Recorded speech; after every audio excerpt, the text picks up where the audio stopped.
जोहार दोस्तों, 2024 के विश्व आदिवासी दिवस पर आप सभी का स्वागत है। आप सभी को बहुत बहुत शुभकामनाएं। विश्व आदिवासी दिवस संयुक्त राष्ट्र संघ द्वारा मनाया जाने वाला दुनिया भर के आदिवासियों का सबसे बड़ा उत्सव है और इसमें किसी क्षेत्र विशेष के नहीं बल्कि दुनिया भर के आदिवासी अपने अपने तरह से इसको मनाते रहे हैं। शुरू में भारत सरकार ने ये पोजीशन ली कि हम आदिवासी दिवस नहीं मनाएंगे क्योंकि हम यहाँ पर सभी को मूल निवासी या सभी को आदिवासी मानते हैं। हमारे यहाँ पर इंडिजिनस पीपल नहीं है। ये जेनेवा सम्मेलन में उन्होंने फैसला किया, भारत सरकार की पोजीशन थी। लेकिन जब देश के आदिवासियों ने हर साल 9 अगस्त को आदिवासी दिवस मनाना शुरू किया, उसमें बढ़ चढ़ करके भागीदारी करनी शुरू की, तो मजबूरन अब भारत सरकार और भारत सरकार से जुड़े हुए संस्थान, भारत के नेता, चाहे वो सत्ता पक्ष के हों विपक्ष के हों, वो आदिवासी दिवस के कार्यक्रमों में हिस्सा लेने लगे हैं। और आज शायद ही कोई देश का जिला हो जहां पर आदिवासी दिवस का प्रोग्राम ना हो रहा हो। आदिवासी दिवस लगातार नई ऊंचाइयों को छू रहा है। ये देश के आदिवासियों के बीच, दुनिया भर के आदिवासियों के बीच आपसी एकजुटता, आपसी संवाद और आदिवासियों के प्रति एक संवेदनशील नजरिया विकसित करने के उद्देश्य से लगातार आगे बढ़ रहा है। इस बार संयुक्त राष्ट्र संघ ने अपनी थीम रखी है विश्व आदिवासी दिवस के मौके पर, protecting the rights of indigenous peoples in voluntary isolation and initial contact, यानी हिंदी में कहें तो स्वैच्छिक अलगाव और आरंभिक संपर्क में आदिवासियों के अधिकारों की रक्षा। इस थीम को थोड़ा समझना चाहिए। ये थीम ये बताती है कि दुनिया भर के आदिवासी बाहरी समाजों से एक अलगाव का जीवन जीते आए हैं, लेकिन ये स्वैच्छिक अलगाव है। उन्होंने खुद चुना और वे खुद तथाकथित मुख्य धारा से स्वतंत्र, स्वायत्त एक अलग जीवन चाहते रहे हैं। भारत की संविधान सभा में इसको लेकर लंबी बहसें हैं। आदिवासियों की मांग कभी आरक्षण नहीं थी, आदिवासियों की मांग स्वायत्तता थी। आदिवासी अपने लिए एक अलग जगह चाहते थे जिसमें वो पहले से रहते आए थे।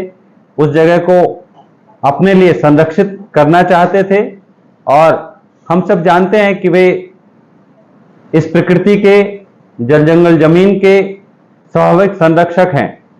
हमेशा से, सदियों से इन प्राकृतिक जगहों को, प्राकृतिक संसाधनों को, जिनको वो अपने पुरखे मानते हैं, उनको बचाते आए हैं, उनको संरक्षित करते आए हैं। आप कह सकते हैं कि वो सृष्टि के रक्षक हैं।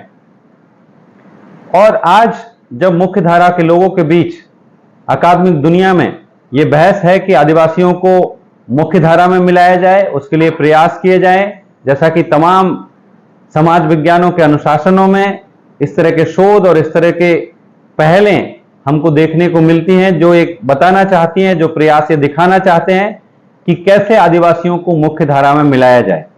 वहीं दूसरी तरफ एक विचार है जो आदिवासियों की स्वायत्तता का समर्थक है। स्वयं संयुक्त राष्ट्र संघ आदिवासियों की स्वायत्तता का समर्थक है। संयुक्त राष्ट्र संघ की मान्यता है कि अगर आदिवासियों के अधिकारों को संरक्षित करना है तो उनको सेल्फ डिटर्मिनेशन का, यानी आत्मनिर्णय का अधिकार देना होगा। एक राष्ट्र राज्य के भीतर कोई समूह, कोई क्षेत्र कैसे स्वायत्त हो सकता है, ये बात कुछ लोगों को अटपटी लग सकती है, लेकिन ऐसा दुनिया की कई जगहों पर हुआ है और ये संभव है। थोड़ा मुश्किल है लेकिन असंभव नहीं है। जैसे ऑस्ट्रेलिया का उदाहरण हमारे सामने है। उन्होंने अपने इलाकों को संरक्षित किया है और उन्होंने लंबी लड़ाई लड़ी, जिसकी वजह से वहां की सरकार को, वहां की संसद के भीतर सन 2008 में पूरे देश के आदिवासियों से माफी मांगनी पड़ी अपने पूर्वजों के दुर्व्यवहार के लिए, और आदिवासियों को उनके अधिकार देने पड़े। आज ऑस्ट्रेलिया के एबोरिजिनल्स विशेष इलाकों में रहते हैं और उनके इलाकों में प्रवेश करने के लिए बाहरी समाज का कोई भी व्यक्ति, चाहे वो प्रधानमंत्री और राष्ट्रपति क्यों ना हो, उनको भी अनुमति लेनी पड़ती है स्थानीय काउंसिल से। इसका मतलब आदिवासियों की जगहों को संरक्षित किया जा सकता है। आज बाकायदा ऑस्ट्रेलिया की संसद के बाहर आदिवासियों का अपना एक कार्यालय है जो एक एम्बेसी की तरह काम करता है, जो ऑस्ट्रेलिया से ऑस्ट्रेलिया की संसद से संवाद का एक माध्यम है। तो आप देखिए कैसे आदिवासी अधिकारों को संरक्षित करने के लिए दुनिया भर में तरह तरह की पहलें हो रही है, और ये इस बार की थीम इसी ओर संकेत करती है कि अगर वे स्वैच्छिक अलगाव चाहते हैं, वे अपने इलाकों को संरक्षित रखना चाहते हैं, क्योंकि वो जानते हैं कि बाहरी समाज, खासतौर पर पूंजीवादी विकास व्यवस्था, वो आदिवासियों को मात्र मुनाफे का माध्यम समझती है, आदिवासी क्षेत्रों को, उनके प्राकृतिक संसाधनों की लूट को अपना अधिकार समझती है। ऐसे में अगर आदिवासी अपनी जगहों को संरक्षित रखना चाहते हैं, स्वैच्छिक अलगाव चाहते हैं, तो ऐसे में उनके अधिकारों को कैसे संरक्षित रखा जाए, ये आज हमारे सामने सबसे बड़ी चुनौती है। क्योंकि जैसे आप उनको अलगाव की बात करेंगे तो मुख्यधारा के लोग कहेंगे, अकादमिक बुद्धिजीवी कहेंगे कि उनको फिर मूलभूत सुविधाएं नहीं मिल पाएंगी, उनको मूलभूत अधिकार नहीं मिल पाएंगे, जैसे शिक्षा का अधिकार है, स्वास्थ्य का अधिकार है, या इसी तरह के दूसरे अधिकार। लेकिन आदिवासियों की तरफ से सोचें तो जिस शिक्षा व्यवस्था की हम हमेशा वकालत करते हैं, वो शिक्षा व्यवस्था क्या आदिवासी भाषाओं में दी जाती है? क्या उसमें आदिवासियों का कुछ पढ़ाया जाता है, आदिवासी समाज के बारे में, आदिवासी इतिहास के बारे में? उसमें आदिवासियों के लिए कुछ खास है नहीं। और इसी तरह से स्वास्थ्य सुविधाएं हैं, वो स्वास्थ्य सुविधाएं क्या आदिवासियों की समस्याओं को ध्यान में रख करके निर्मित की गई हैं? क्या उससे उनको, आदिवासियों को फायदा मिल पाता है? आज इस तरह से शिक्षा और स्वास्थ्य का निजीकरण हुआ है, क्या वहां पर आदिवासियों का प्रवेश संभव है? तो इन तमाम बातों को ध्यान में रखते हुए इस थीम को रखा गया है। साथ में इसमें जोड़ा गया है कि जब पहला संवाद उनसे होगा, इनिशियल कांटेक्ट, तो उस आरंभिक संपर्क की क्या शर्तें होंगी? क्योंकि जैसे भारत में ऐसे समूह कम हैं, जैसे सेंटिनलीज के बारे में आप जानते हैं, सेंटिनलीज किसी से मिलना जुलना नहीं पसंद करते, एक अलग द्वीप है, अलग लोग हैं, उनके बारे में कोई नहीं जानता। तो वहां पर कई लोगों ने कोशिशें की, उनकी कोशिशें असफल रही। तो वो आरंभिक संवाद किस प्रकार का होगा, इनिशियल कांटेक्ट किस प्रकार का होगा? निश्चित तौर पे वो दोस्ती का होगा। अगर आप दोस्ती के लिए जाएंगे, आप संवाद के लिए जाएंगे, आप उनके साथ में आत्मीयता के रिश्ते के लिए जाएंगे, तो वे आपका स्वागत करेंगे। लेकिन पहल उनकी तरफ से भी होनी चाहिए।